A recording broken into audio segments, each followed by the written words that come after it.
Palavra aberta. Olá, ouvinte internauta. Agora, em 2023, o Brasil vai completar 40 anos dos primeiros casos de AIDS notificados no país. Os primeiros pacientes com a doença no mundo foram nos Estados Unidos em 1981.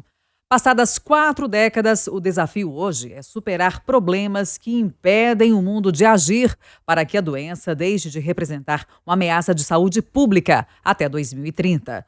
O novo relatório, divulgado nesta semana pela UNAIDS, que trata do assunto dentro da OMS e que foi divulgado às vésperas do 1º de dezembro, Dia Mundial da AIDS, faz um alerta sobre ações de combate à doença. Para debater o assunto, estamos recebendo agora aqui no Palavra Aberta o infectologista, professor da Faculdade de Medicina da UFMG, Unai Tupinambás. Bom dia, professor. Obrigada pela presença. Bom dia, obrigado pelo convite. É uma honra estar aqui com vocês. Estamos recebendo também Lucas Braz, que é moderador do Família Positiva, grupo de apoio a quem vive e convive com HIV e AIDS. Bom dia, bem-vindo.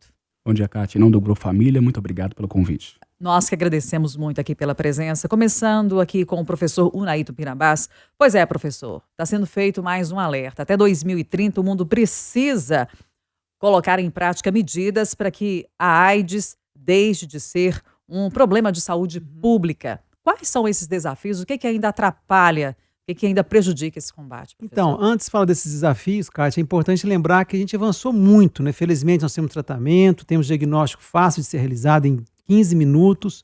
Então, acho que isso é motivo de comemoração. E o tratamento antirretroviral, o coquetel, ele é muito mais simples hoje, são 2 comprimidos, tomadas uma vez ao dia, pouquíssimos efeitos colaterais. Pois bem, agora os desafios são as iniquidades, as dificuldades de acesso ao tratamento, acesso ao diagnóstico. A gente ainda tem visto um contingente grande de pessoas que chegam ao nosso serviço com a infecção já avançada, com a doença já avançada. Então, acho que um dos grandes desafios seria facilitar o acesso ao diagnóstico, ao tratamento e, claro, combater a LGBTfobia, o racismo estrutural. Acho que tudo isso impede que as pessoas tenham acesso adequado a esses meios de tanto diagnóstico quanto de tratamento. Professor, no dia a dia, no cotidiano aí, no contato com esses pacientes e seus familiares, se houver algumas características comuns das pessoas que estão buscando atendimento ou que acabaram de receber o diagnóstico, por exemplo, quando a gente está falando aí de desigualdades, de racismo estrutural, grupos específicos, enfim. Então, olha, interessante essa pergunta, porque a gente tem algumas pesquisas que a gente fez na faculdade, na Universidade Federal de Minas Gerais, que apontam que, por exemplo, a raça negra, né, ela chega mais tarde no diagnóstico do HIV. Então, indicando que ela tem uma dificuldade de acesso àquele tratamento. Então, acho que isso chama atenção, o racismo estrutural, bem como a LGBTfobia. E a gente percebe também que quando a pessoa tem um acesso, né, um acesso com facilitado, lembrando que esse teste rápido, o teste de diagnóstico para HIV, ele está em todos os postos de saúde aqui em Belo Horizonte. Então, basta chegar na unidade de saúde e fazer o teste. Negativo ou positivo, se é positivo, ele é encaminhado para o serviço. Então, o que a gente percebe é isso, é uma desigualdade no acesso, repetindo isso, é uma desigualdade importante no acesso e também essas pessoas LGBT, né, da comunidade LGBT, elas sofrem muito preconceito e isso, Kátia, afasta aquela pessoa da unidade base de saúde. Ela fica com medo já de ir procurar assistência de saúde naquela unidade, porque ela tem medo de sofrer tanto preconceito quanto a discriminação. E isso é muito ruim para a infecção pelo HIV. Quanto mais precoce o diagnóstico, melhor é o controle da pandemia. Ouvindo agora o Lucas Braz, que é moderador do Família Positiva. Ô Lucas, e o acesso a esse tratamento na rede pública é um acesso simples? E eu queria que você já começasse falando também sobre o preconceito, né, que ainda é enfrentado por quem tem HIV. Então, bom dia a todos e todos. O acesso é simples, como o doutor Unai pontuou, né? A partir do momento que você faz ali, procura um centro de testagem, procura um centro de saúde, e você, porventura, recebe o diagnóstico positivo, automaticamente você já é encaminhado para a unidade de acolhimento, né? Tão logo você passa pela primeira consulta, ali você recebe as primeiras orientações clínicas, e posteriormente você começa o início já da medicação, faça os primeiros exames, né? E aproveitando e falando um pouquinho também, cara, se você me permitir, sobre o Grupo Família, Claro. O Grupo Família é um grupo que existe há 7 anos, que é um grupo que acolhe pessoas que vivem e convivem com HIV/AIDS em Belo Horizonte, em região metropolitana. Então, assim, as experiências que a gente aglutina dentro do grupo são pessoas de todas as faixas etárias, de todos os gêneros, orientações sexuais. Então, o grupo acolhe pessoas muito, muito diversas, né? Então, a gente tem uma pluralidade muito grande no grupo ali. E em relação ao início do tratamento, sim, de uma certa forma é muito tranquilo, né? A pessoa procurando a unidade ali, tão logo ela inicia seu tratamento. Receber um diagnóstico ainda, como que a gente poderia falar, causa muita ansiedade, apreensão, preocupação? A gente brinca que assim, sempre quando você vai ao médico, né, qualquer exame que o médico te solicita já te gera um pouco de tensão, já te gera um pouco de ansiedade, né? Em especial para o HIV, uma infecção que ela é cercada de vários estigmas, né? Como o doutor Unai pontuou, né? É uma infecção que ainda o diagnóstico está muito atrelado às práticas ditas promíscuas, às pessoas com comportamento sexual, né? Esse termo foi muito usado durante muito tempo, um comportamento sexual diferenciado. Isso faz com que algumas populações, como a população LGBT, em especial a população trans, seja uma população que ainda é mais afetada em relação ao preconceito. Mas o preconceito existe e não é um diagnóstico muito fácil, né? É um diagnóstico que está cercado de estigmas ali. Então, as pessoas elas não têm muita referência, porque não é um assunto que é abordado nas escolas, não é um assunto que é tratado nas rodas de família, nas conversas que nós temos no nosso cotidiano. Então, é um assunto que é cercado de mitos. E esses mitos eles precisam ser desmistificados, esses mitos precisam ser debatidos no cotidiano para que, consequentemente, a gente consiga avançar nessa pauta e acabar com o preconceito mesmo, né? O diagnóstico para o HIV, a gente brinca que nada mais é do que um detalhe a mais na vida do indivíduo, né? Ele iniciando o tratamento, ele fazendo acompanhamento de forma regular, ele vai ter qualidade de vida. É importante falar que as pessoas vivendo com HIV hoje, que estão em tratamento, elas têm qualidade de vida. É possível sim viver e viver com qualidade. Voltando a palavra aqui para o professor Unai, professor, o tratamento, o diagnóstico, o acesso aos serviços, né, por parte de quem convive com HIV e AIDS, ele ainda está impactado, ainda está prejudicado por causa da pandemia? Olha, parece que no primeiro ano da pandemia houve uma dificuldade de acesso ao diagnóstico. Isso sim impactou, diminuiu inclusive o número de casos notificados de HIV nesse primeiro ano, muito por conta disso. As pessoas ficaram em casa, tinham por questão da pandemia, então atrasou o diagnóstico. Agora, com o avanço da vacinação, com o controle mais ou menos adequado, vamos dizer assim, outro cenário da pandemia, a gente tem visto um aumento nessa represa de casos que tivemos, né? Contenção de casos que tivemos no primeiro e segundo ano da pandemia, agora estão chegando mais no serviço, e o que chama atenção também, infelizmente, é chegando casos mais avançados da infecção. Isso é muito ruim, né? Tanto do ponto de vista individual, quanto do ponto de vista da coletividade também. Na prática, sim, como é que a gente pode dizer que está o cenário? Os serviços estão lotados, a procura cresceu? Olha, lá no Hospital das Clínicas realmente está cheio, está precisando de ampliar os serviços. São 5 serviços em Belo Horizonte que atendem as pessoas que vivem com HIV/AIDS. A gente tem uma demanda reprimida, a prefeitura está tentando adequar, né, equacionar esse problema. Tem uma espera aí de algumas semanas, que não é muito bom, mas a gente está precisando de ampliar esse serviço com mais profissionais qualificados para atendimento dessas pessoas, para atender a tempo, né, em momento oportuno, todas as pessoas que têm o diagnóstico confirmado de infecção pelo HIV. Mas é uma questão que nos preocupa muito. Voltando a palavra aqui para o Lucas. Ô Lucas, a gente pode usar a palavra personagens, não sei se seria o termo mais adequado, para falar de novos personagens que hoje estão aparecendo com a doença? Sim. Como você relatou no início, Kátia, se a gente for pegar o início lá da infecção por HIV, era uma população muito específica, né? Era um público muito focado ali, né? Em especial homens que fazem sexo com outros homens, profissionais do sexo. Hoje a gente tem, assim, várias outras pessoas saindo desse nicho central ali com um diagnóstico positivo para o HIV. Isso, inclusive, é um processo de desmistificação, né?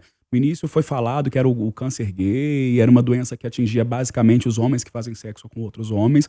Hoje a gente tem outros personagens também, né? Outros indivíduos que também recebem o diagnóstico para o HIV.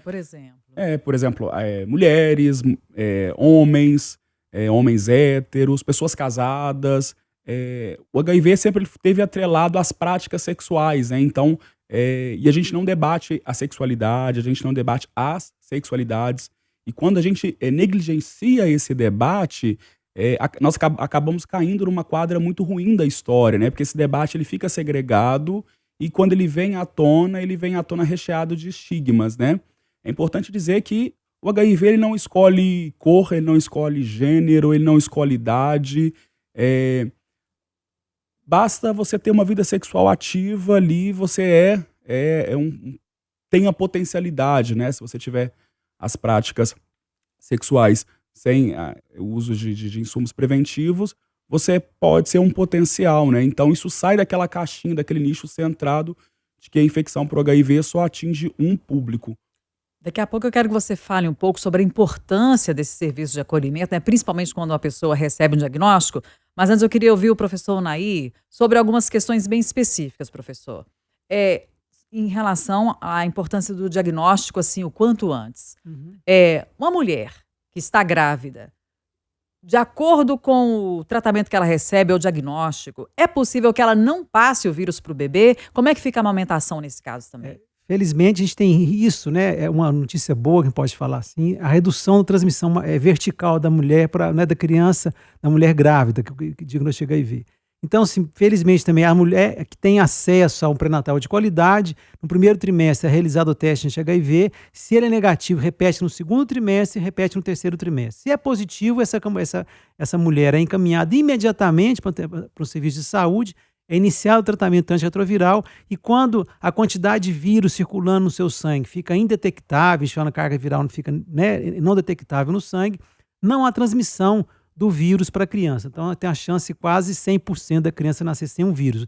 Tanto é que hoje as mulheres que vivem com HIV, elas sem tratamento adequado, elas podem sim planejar, né, gravidez, né, sem risco para o seu recém-nascido. Então, isso é uma boa notícia. A mulher grávida que vive com HIV, o tratamento é efetivo para impedir a transmissão do vírus para sua criança. Mas aí ela não pode amamentar. Não pode amamentar. Esse é o grande problema. Mas, claro, tem as fórmulas lácteas, né, o SUS fornece para aquela mulher as fórmulas lácteas para garantir uma alimentação adequada no primeiro ano daquela criança. E pessoas soropositivas que têm um relacionamento estável, elas podem transmitir o vírus mesmo fazendo tratamento ou não? Como é que está isso? Então, essa é outra questão muito importante. Por isso que o diagnóstico precoce e o tratamento imediato, você reduz a carga viral, igualzinho na gestante. A carga viral fica indetectável, a gente costuma falar zerada, mas o correto é ficar carga viral indetectável. Nessas pessoas que têm carga viral indetectável, a transmissão, né, a gente chama de transmissão sexual, mesmo sem o uso do preservativo, ela é quase nula, ela não existe.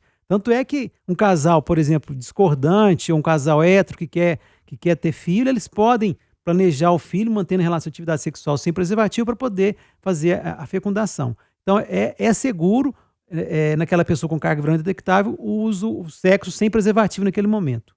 Voltando a palavra agora para o Lucas. Ô Lucas, como é que fica a cabeça de uma pessoa que acaba de receber um diagnóstico? E como que atua nesse momento esses grupos de acolhimento? Como que eles atuam? Então, é muito difícil, né, falar sobre um diagnóstico. Como eu falei, independente de qualquer que seja um diagnóstico, ele nunca é tranquilo, né? O diagnóstico por HIV, se tratando de uma infecção recheada de estigma, recheada de preconceitos, ela traz consigo muito mais inseguranças, muito mais medo, né? Medo de como vai ser minha vida daqui para frente.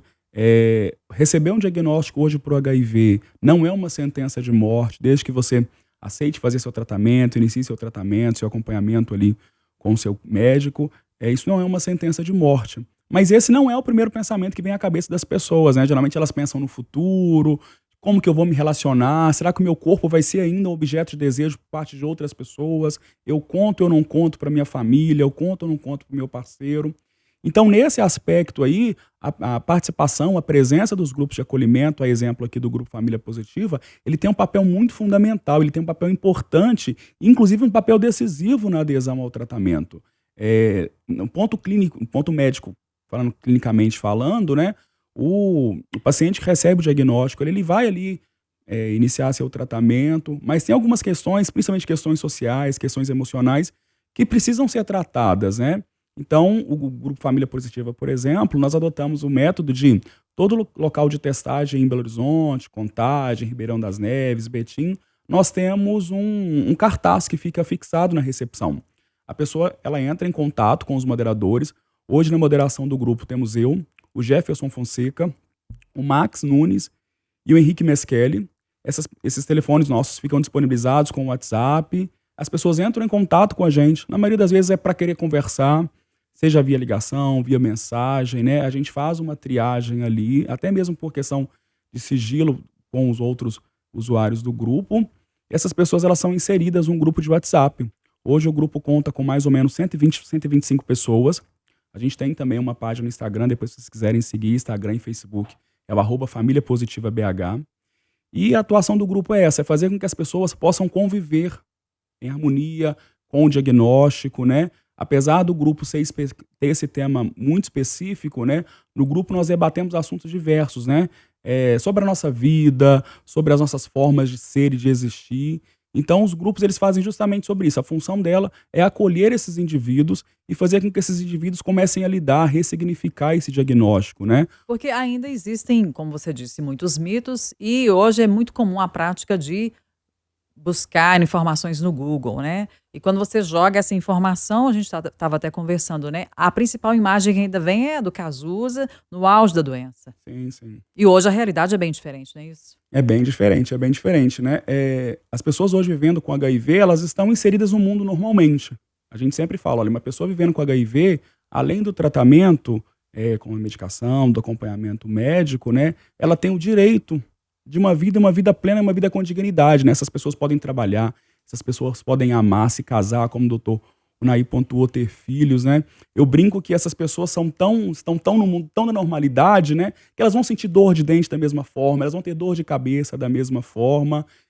Não é mais uma sentença de morte. Óbvio, é uma doença crônica que requer alguns cuidados, como acompanhamento médico, realização de exames, acompanhamento clínico, mas a pessoa ela tem o direito de viver e viver com plenitude, viver com qualidade de vida, sem discriminação, né? Esse ano foi aprovada a Lei 14.289, que é a lei do sigilo, que garante o sigilo clínico das pessoas vivendo com HIV, tuberculose e outras doenças crônicas, né? Então, as pessoas vivendo com HIV, elas têm direito ao sigilo, seja no trabalho, seja em casa, seja no círculo de amizade, né?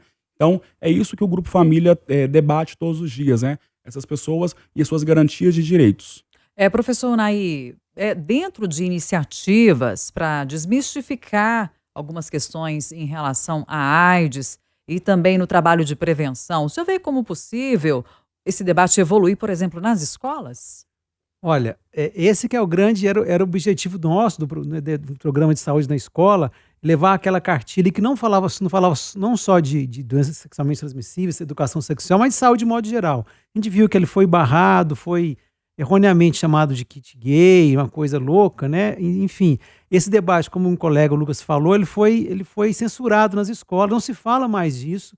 Eu acho que é importante retomar, porque as crianças e adolescentes, eles não têm um local de fala mais. Eles buscam informação entre os seus pares, e muitas dessas informações são completamente equivocadas. Eles buscam no Google, às vezes é fake news, enfim. Então, eu acho que nós temos que retomar esse debate, discutir sobre sexualidade, saúde sexual, educação de modo geral, de saúde de modo geral, nas escolas, com os pais também presentes, pais e mães presentes, para poder avançar. A gente viu que isso aconteceu, e isso impactou muito nessa geração agora, que não viu, que você falou do Cazuza, né? Não viu o Cazuza, eles acham que não existe mais HIV/AIDS. Porque saiu do noticiário. Aparece dia 1º de dezembro e aparece um pouco na campanha no Carnaval. Então, fora isso, não fala mais nada disso.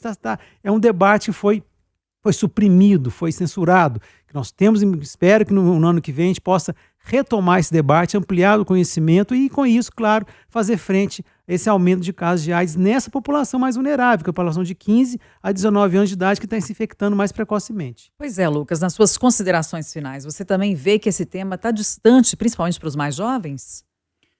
Como o doutor Unai pontuou, né, esse deveria ser um ponto que deveria ser debatido em todas as esferas, né? Nas escolas, nas praças, e a gente não vê esse debate acontecendo de forma muito ampla, né? Como consequência, a gente continua tendo aí números significativos de novas infecções, né? Principalmente nessa camada mais jovem, numa camada, às vezes, mais pobre da sociedade. E enquanto esse debate ainda for silenciado, nós vamos viver debatendo os mesmos assuntos que se debatiam há 40 anos atrás, lá no início da infecção, de que precisamos pensar novas formas, políticas públicas eficazes que consigam dialogar e atender esse público, mas ainda espero que esse atual cenário esteja próximo ao fim, né? A gente sempre debate no grupo de família, nós reunimos uma vez por mês, seja em teatro, cinema, clube, a gente traz esse convívio e a gente sempre fala de que esse não pode ser um debate que esteja atrás das cortinas, né? Tem que ser um debate amplo e que as pessoas também que não vivem com HIV também possam debater sobre esse assunto. Essa não é uma pauta exclusiva para as pessoas que têm um diagnóstico positivo. O grupo acolhe as pessoas que vivem e convivem com HIV, não só aquelas que têm um diagnóstico positivo, né? Então esse não pode ser um debate que está restrito aos médicos infectologistas ou às ONGs ou os grupos de acolhimento que tratam diretamente o grupo. Esse tem que ser um tema aberto, amplo e tratado sem preconceito. Ô, Lucas, quando você fala assim que temas de 40 anos atrás ainda são um entrave, o que, por exemplo, o que hoje é inacreditável assim que ainda persiste no imaginário das pessoas? O principal é de que o HIV nunca vai atingir você ou alguém que você conhece, né? O HIV ele está sempre distante, ele está fora da sua casa, ele está fora do seu vínculo familiar. E não, assim, as pessoas com HIV, como disse, elas estão inseridas na sociedade. Talvez você tenha um amigo que conviva com HIV e você não saiba. Então, esses assuntos que as pessoas estão sempre resumidas, que isso nunca vai me alcançar, isso nunca vai acontecer comigo. Eu sou casada, eu sou casado, eu não faço uso com preservativo com meu esposo. Esses debates não podem existir, né? Acho que tem que ter, sim, um debate no âmbito da saúde pública, tem que ser um debate levado com seriedade. Foi tratado há pouco tempo aí que as pessoas falaram que as pessoas que vivem com HIV são um gasto para o governo, né? É justamente ao contrário. As pessoas que vivem com HIV, elas não são um gasto para o governo. É um direito dessas pessoas terem acesso à saúde com qualidade e a saúde funcionando ali na ponta. Suas considerações finais, professor Unaí Tupinambás, sua palavra, né, de especialista e de defensora de políticas públicas nesse sentido. Eu acho que nós temos que ampliar o acesso, quebrar as barreiras de acesso ao diagnóstico precoce da infecção pelo HIV, ampliar isso em todas as unidades de saúde, fazer o diagnóstico, fazer o teste, fazer o diagnóstico e iniciar o tratamento imediatamente. Iniciando o tratamento imediatamente, a carga viral fica indetectável, essa pandemia a gente pode levar ela ao fim. Então é importante combater essas dificuldades de acesso, combater o preconceito, para a gente poder ter um fim exitoso dessa pandemia, quem sabe em 2030, né? Nós estamos encerrando Palavra Aberta deste sábado. Hoje debatemos aqui os 40 anos dos primeiros casos de AIDS e qual que é o cenário hoje no Brasil e no mundo. Conversamos com o infectologista, professor da Faculdade de Medicina da UFMG, Unaí Tupinambás. Professor, mais uma vez, obrigada pela presença. Ótimo sábado. Obrigado. Recebemos também Lucas Braz, que é moderador do Família Positiva, grupo de apoio a quem vive e convive com HIV e AIDS. Lucas, um prazer recebê-lo aqui no Palavra Aberta. Mais uma vez, se você quiser deixar aqui o endereço, né, o contato do Família Positiva, e ótimo sábado para você. Muito obrigado. Então, reforçando aqui, @Família Positiva no Instagram, no WhatsApp. Mais uma vez, eu, Jefferson, o Max, estamos ali para acolher você que vive e convive com HIV. Vai ser um prazer ter você com a gente. Obrigada a você, ouvinte e internauta. Lembrando que a partir de agora você pode acompanhar também o Palavra Aberta nas nossas mídias digitais, entre elas o Spotify.